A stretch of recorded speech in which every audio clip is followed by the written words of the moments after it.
The Gospel of Matthew, chapter 13, verses 1 through 58.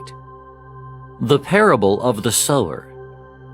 That same day Jesus went out of the house and sat beside the sea, and great crowds gathered about him, so that he got into a boat and sat there, and the whole crowd stood on the beach. And he told them many things in parables, saying, A sower went out to sow. And as he sowed, some seeds fell along the path, and the birds came and devoured them.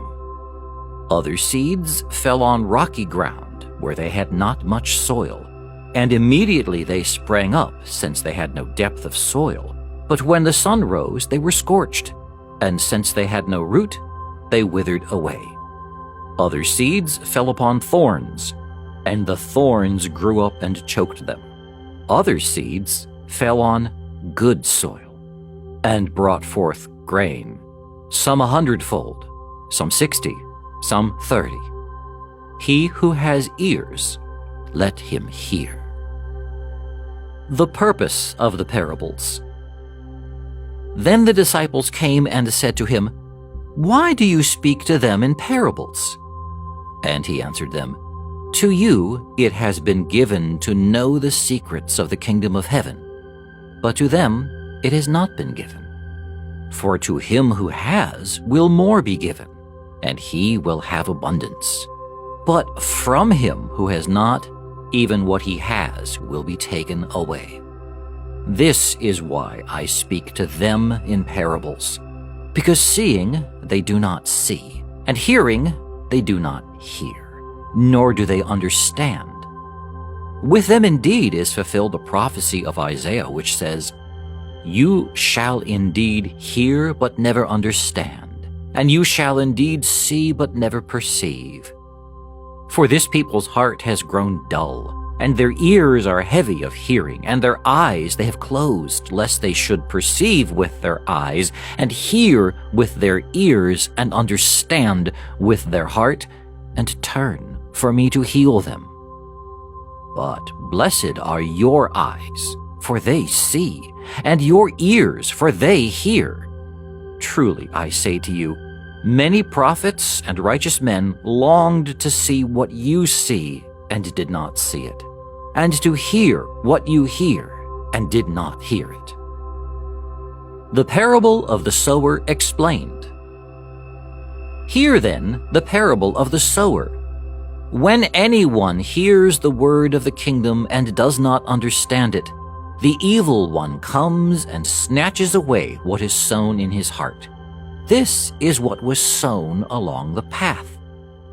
As for what was sown on rocky ground, this is he who hears the word and immediately receives it with joy, yet he has no root in himself, but endures for a while.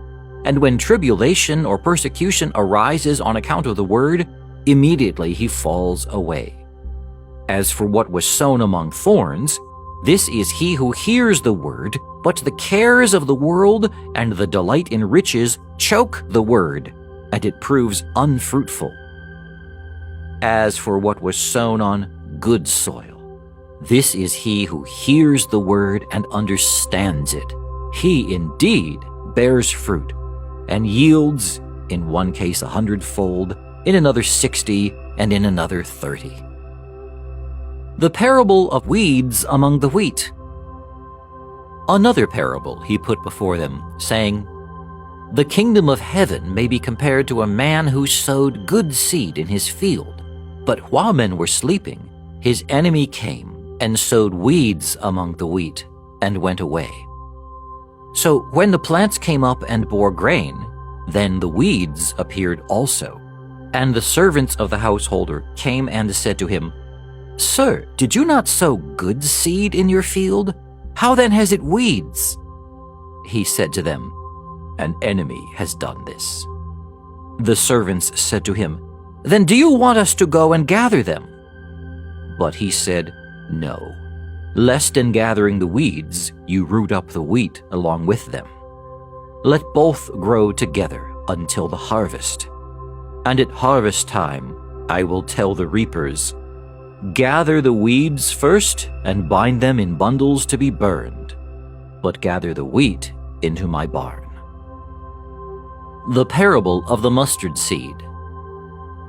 Another parable he put before them, saying, "The kingdom of heaven is like a grain of mustard seed, which a man took and sowed in his field. It is the smallest of all seeds, but when it has grown, it is the greatest of shrubs, and becomes a tree, so that the birds of the air come and make nests in its branches." The parable of the leaven. He told them another parable. "The kingdom of heaven is like leaven, which a woman took and hid in 3 measures of meal, till it was all leavened."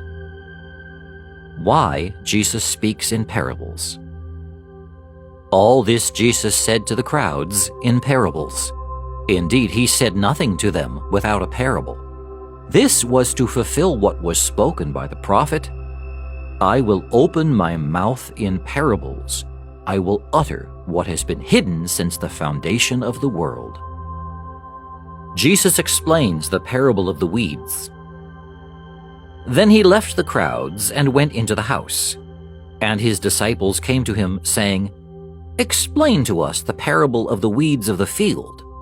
He answered, "He who sows the good seed is the Son of Man. The field is the world, and the good seed means the sons of the kingdom. The weeds are the sons of the evil one, and the enemy who sowed them is the devil. The harvest is the close of the age, and the reapers are angels. Just as the weeds are gathered and burned with fire, so will it be at the close of the age.